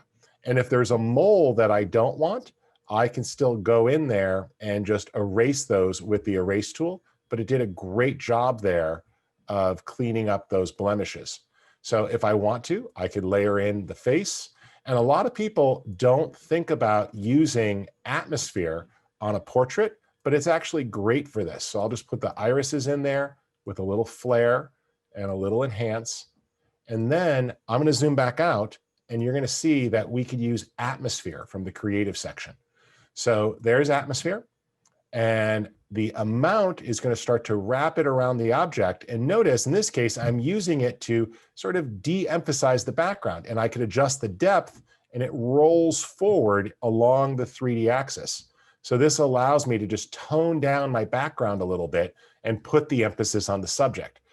I think you've all gotten the public service announcement today that everyone here, that 5 out of 5 experts agree that mystical is super sexy. So you can play with that. And like Angela said, continuing the public service announcement, choose your subject, put a little bit of a vignette on with a gentle feather. If someone says nice vignette, that's not a compliment. So you want to keep it subtle. And you can see there that we got it. When I'm all done, I hit Save Changes and it returns to my Photos for macOS library and instantly syncs to my iPhone so I could show that picture off the next time I see my friend. So that's that simple workflow. It'll hand it back.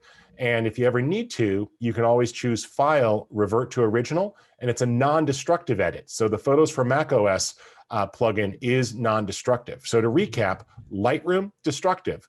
Photoshop offers non-destructive. Photos for Mac OS, non-destructive. So there you go. Maybe Lightroom will eventually make that change. All right, so why don't we pass it off to another one of our experts? Love it, love it. I want to read a comment that came in, not a question, it's from Michael Burley. Michael says, this is not a question, more of a comment. I came into the webinar feeling pretty negative about Luminar AI. It just felt like a rehash of 4.4. However, after the explanations and demos, I am much, much happier and am looking forward to using AI. Good show.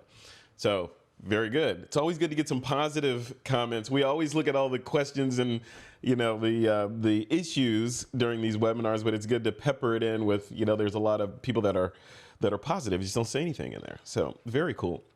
So let's move right along to our next artist. I think Pete, you wanna take it away again? How's your screen sharing? Sure. Well, let's give it a try. Oh, it looks great now. This is an image that I photographed in Mongolia back in the day where travel was quintessential. It's only I think a year and a half ago. So I really like a lot about the picture, but there's one thing you can't really control when you're out there, and that's often the sky. So I think it's all very dramatic, but the sky doesn't really match the subject. So in this case, I just want to change out the sky for something different, and I think it's actually a pretty good image to show how well the AI sky replacement works. So let me switch to the creative section here.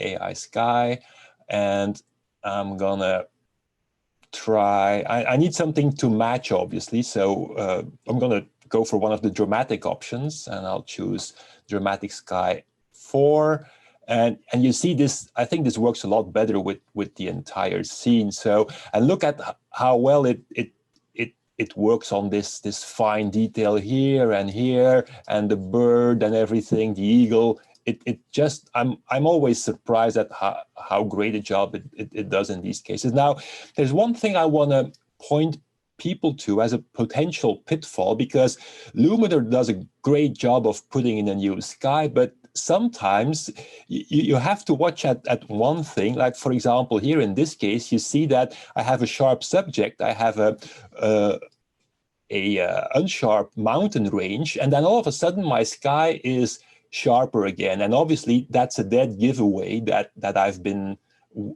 playing around with the sky, that I've been tampering with the sky. And the nice thing is that you can just go into the advanced settings and you can use the sky defocus slider to tweak that. So the sky needs to be at least as blurred as the furthest point in the horizon, right? And that's something I sometimes see that people miss when they play with the sky replacement feature. So you need to be aware of that. Otherwise, it's very easy for people to tell that you've been playing around. Like this now, this is perfect, I think. Now I can continue to edit this image. I'm gonna go to my essentials here. I'm gonna add some structure because, like I said, I really like the structure slider. Also, one of my favorites is the dramatic slider. I love how it adds contrast and it slightly seems to desaturate everything a little bit. And obviously, no image is complete without a bit of a vignette. But now that I've heard from Richard that I should be very careful with my vignette, I will crank up the feather as much as I can, like this. I'm pretty sure you know how to do it right.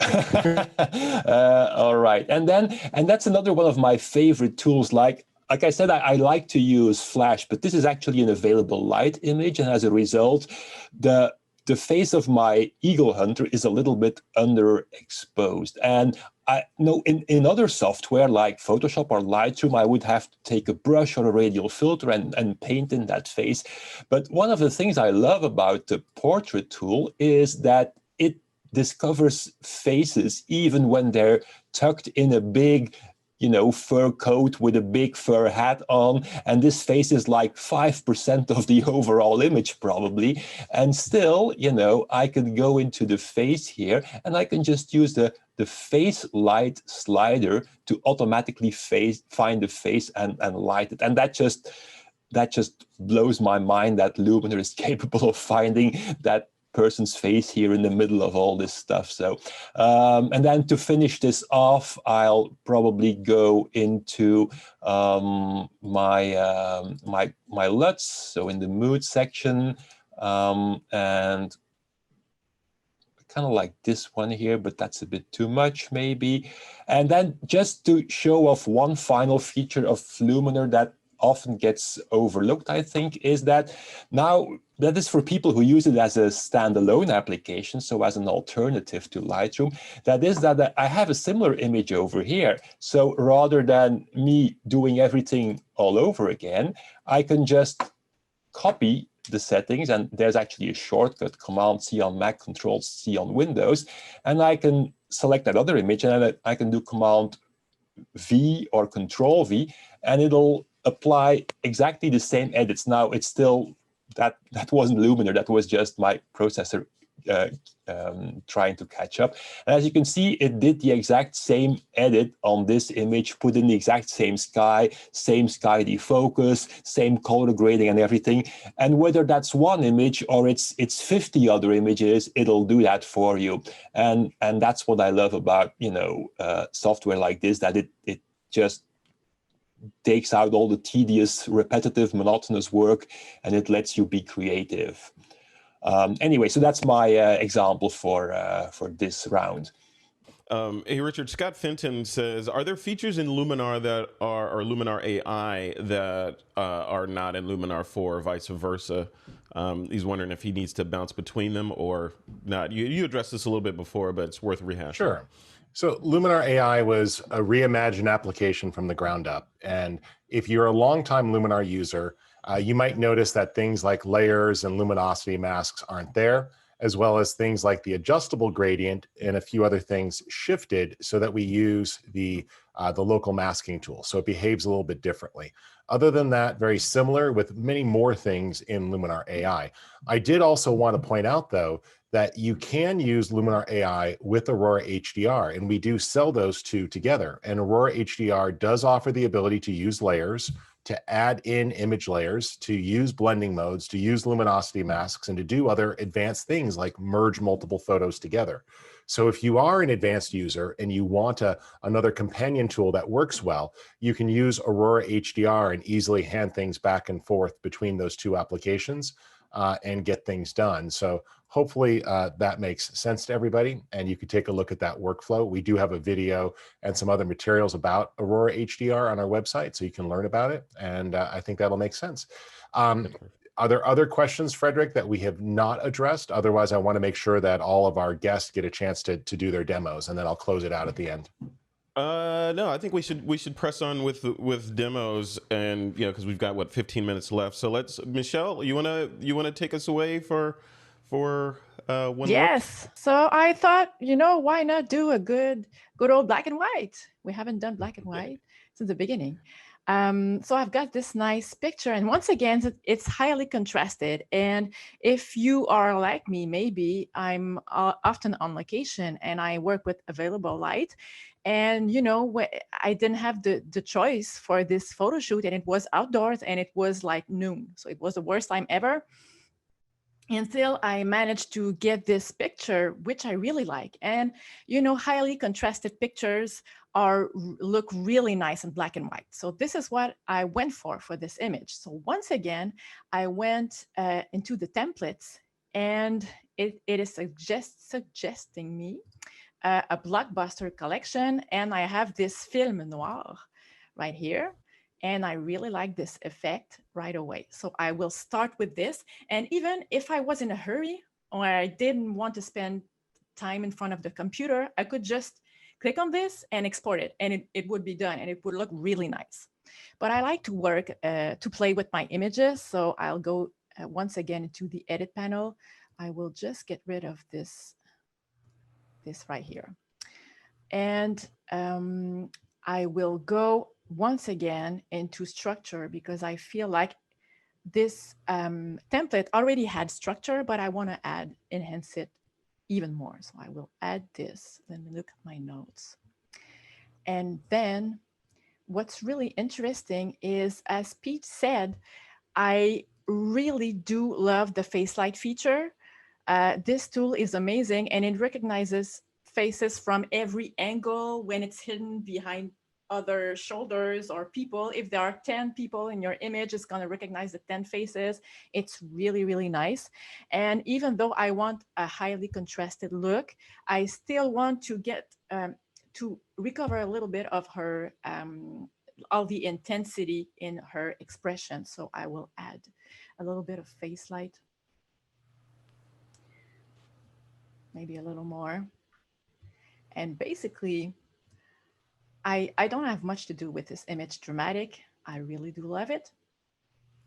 And a really interesting tip when you're doing black and white and you want to add a different mood, you can go into film grain and just add grain into your image, and it really looks nice.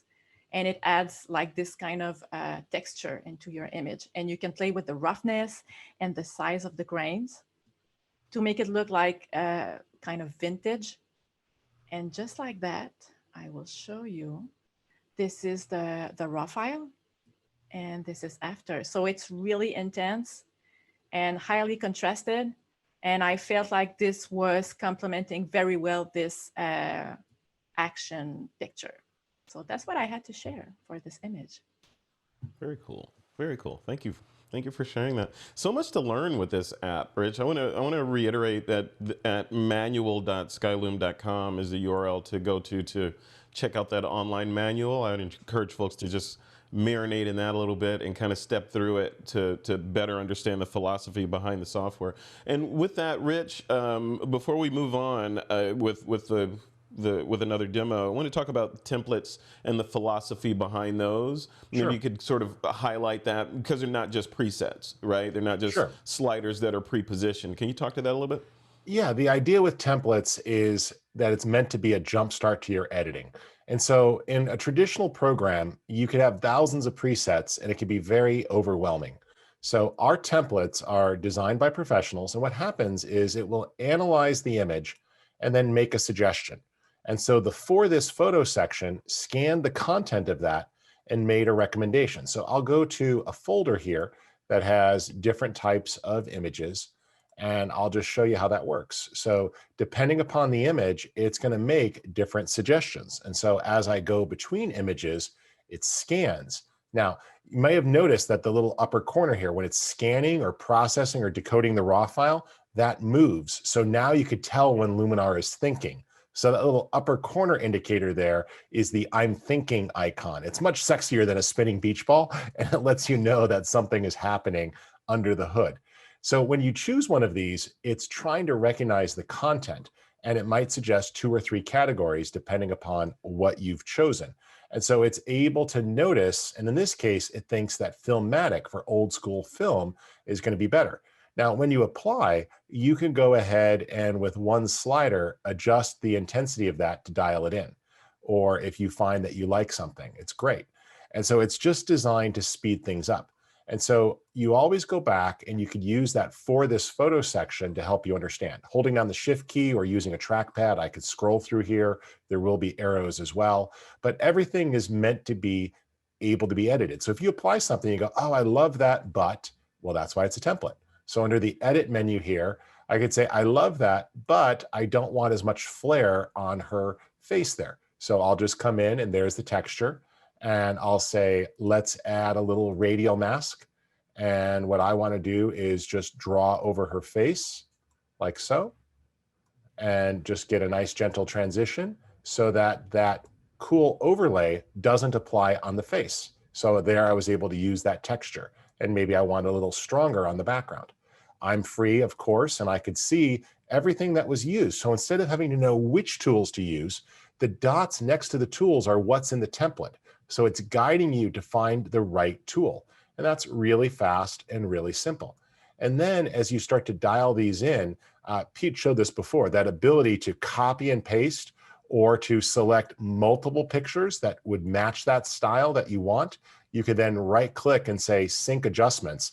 And most of the templates rely upon a lot of AI tools. So it's going to be really intelligent and speed that up. And the great thing when you make your own templates, try to use the AI tools, because then if the photo's too dark or too bright, the tool adjusts. And you're saying, how do I know it's an AI tool? One, it says AI right in the name.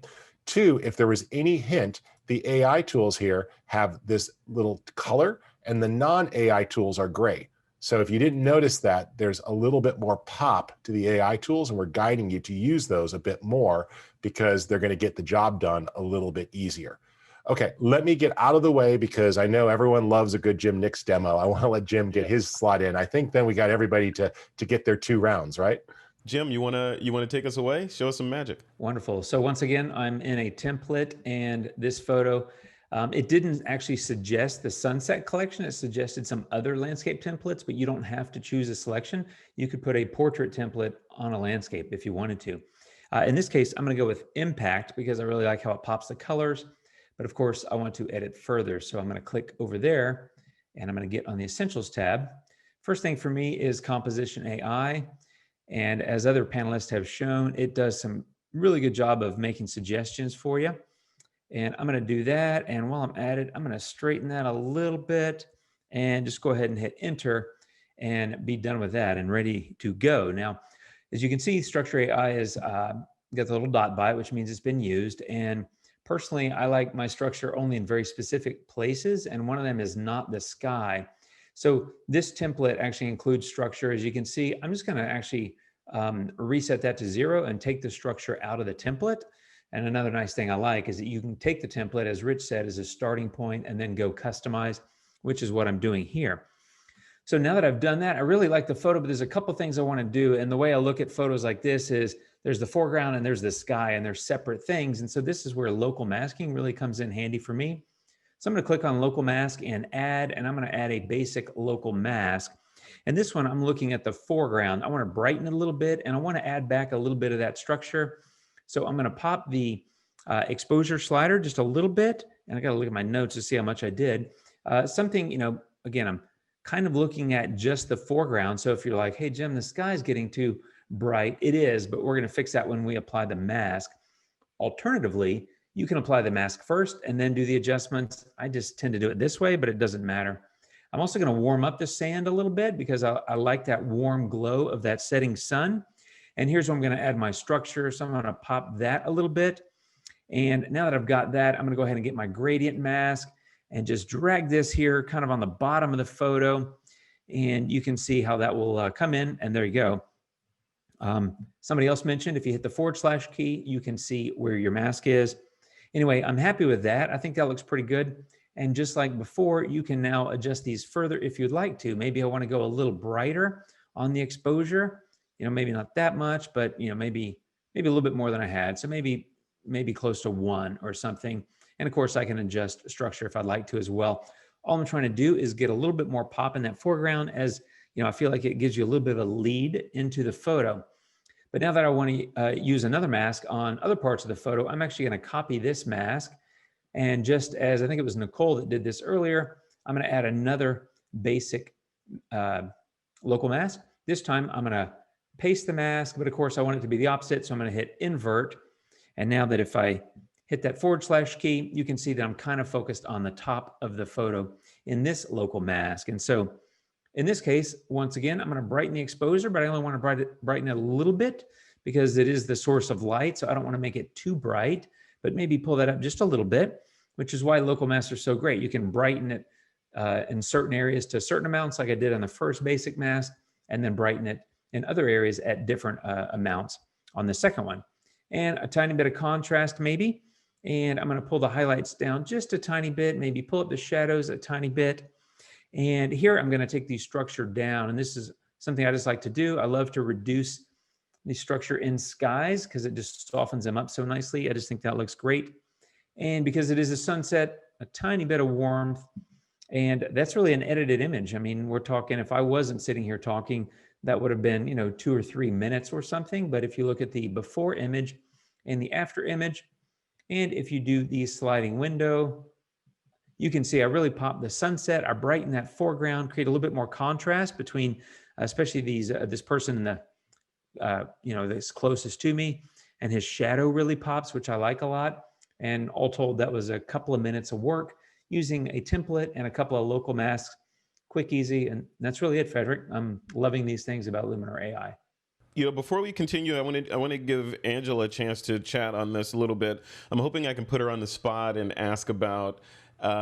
We've heard from Richard about the positioning of artificial intelligence and image processing and all that. I'd love to get another perspective on it, Angela, from you. There's been a lot of sort of AI is evil. I don't want things taking over my computers and robots and droids taking over my image. Can you give us your thoughts on the world of AI and that wave that's coming? Sure. So, we have heard a lot of people say, I want to make the decisions on my editing myself. I don't want my pictures to look like everyone else's. And the bottom line with Luminar AI is it's a tool. And it's a really smart tool that can help you do things faster and easier, but the end result, the creative result, is still 100% in your hands. I like to kind of compare it to using, if you need a hammer, but you use a pipe, the pipe can kind of get the job done, but it's going to take a lot more work. You use a hammer, you use a better tool, you're going to get a better end result and you're going to get a higher quality result. So when you're using different tools, whether it's Luminar AI or Photoshop or something else, you want to make sure you choose the right tool for the job and the best tool for the job. And for me, a lot of times, Luminar AI just makes the editing process smooth and simple, and the results I'm getting are beautiful. So, make use of the tools. If you like the results, great. If you don't, try something different. The end results, make sure you go in and check out that edit tab, refine it to make it look the way you want. You're not stuck with whatever the first template is that you try. If that one doesn't work for you, try something else or start from scratch. You have that option too. So don't be afraid of AI. It is a marvelous tool, but you are still the artist and the results are still 100% up to you. It takes an amazing photographer to produce an image that's worthy of, taking and putting on a wall in a gallery. And that's still up to you to make that happen. Our tool is just a method to help you get the best result. So. Love it.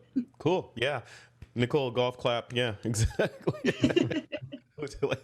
Well deserved. That was really good, Angela. It was perfect. That's exactly what I'm looking for. Richard, let's wrap it up. I want to give you the last word here. Any final punctuation on this webinar?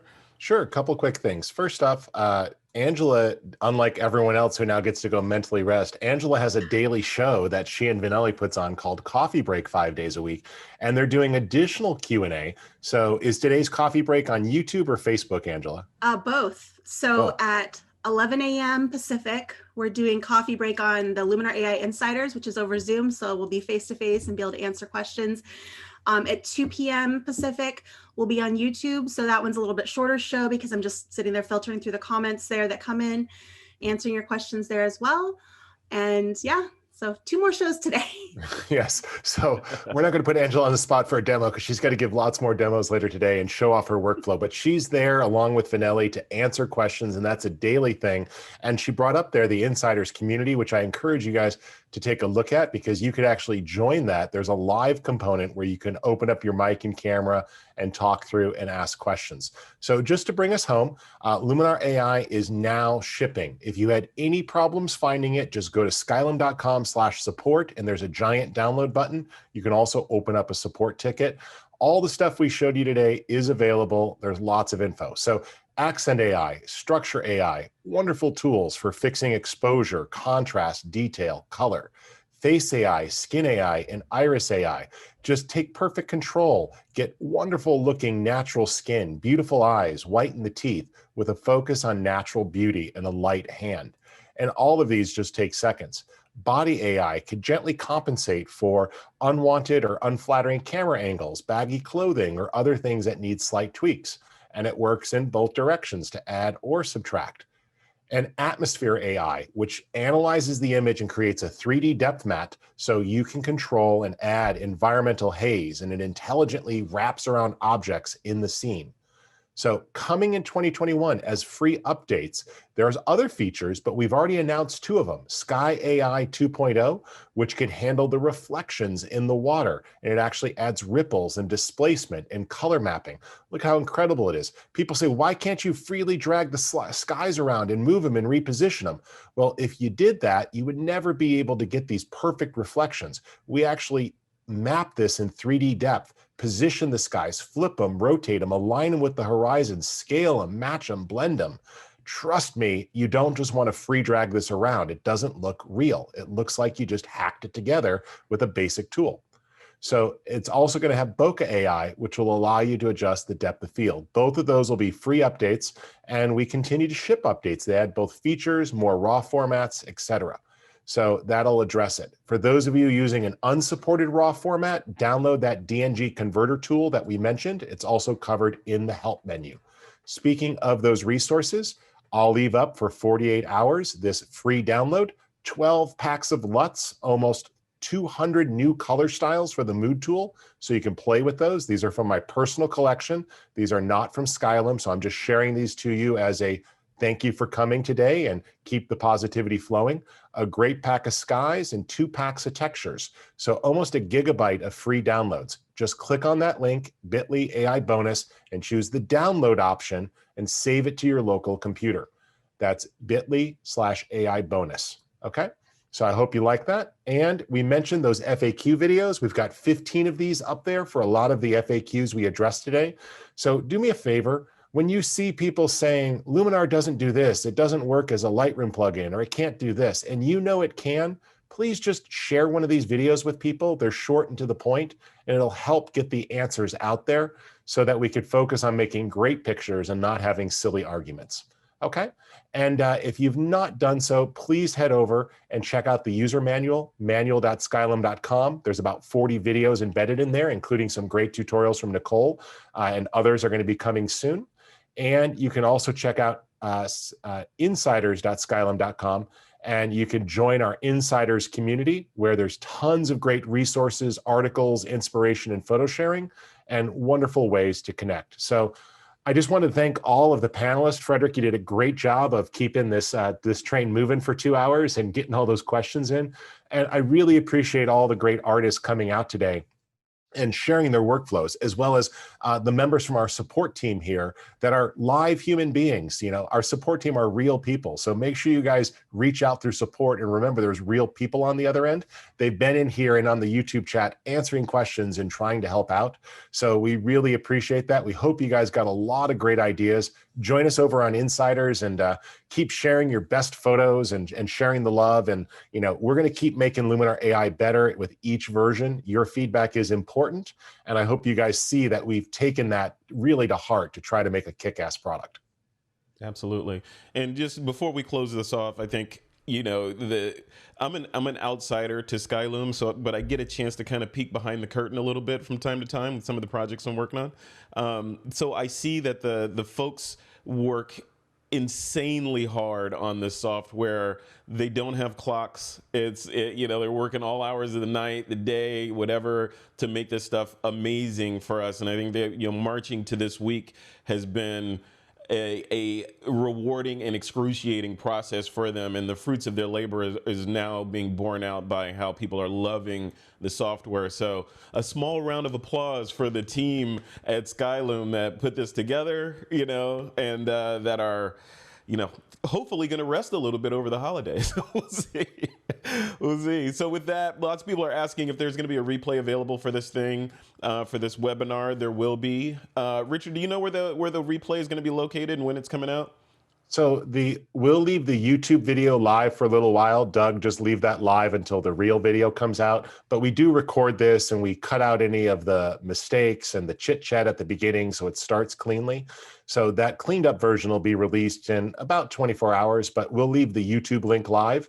So you can head on over to Skylum's YouTube page. You should be able to find it. It's also embedded on our blog. So if you go to skylum.com and you open up the blog, skylum.com/blog, you'll see it on the first story there. And we'll, of course, share a lot of these great things in the Insiders community. That's where we always put the videos first. So there's just a ton of stuff that came out this week. You're not going to make your way through it all in one sitting, so take your time. But it was so great, and I learned things from each of you today. It was so awesome to see the different ways people work, and it's so exciting to see how everyone can create in their own way. So you saw 6 different creative people today showing you how they work, and hopefully you saw that each of them still had their own style, and that AI just made it easier for them to get their job done, but didn't take away from their own unique look. Absolutely. All right, with that, we'll end this, and everyone have a great rest of your week, and download the software if you haven't already. Go grab it and play with it, and yeah, let us know what you think inside the community. Take care, everybody. Thanks all the Thanks, everyone. panelists, and we'll see you guys next time.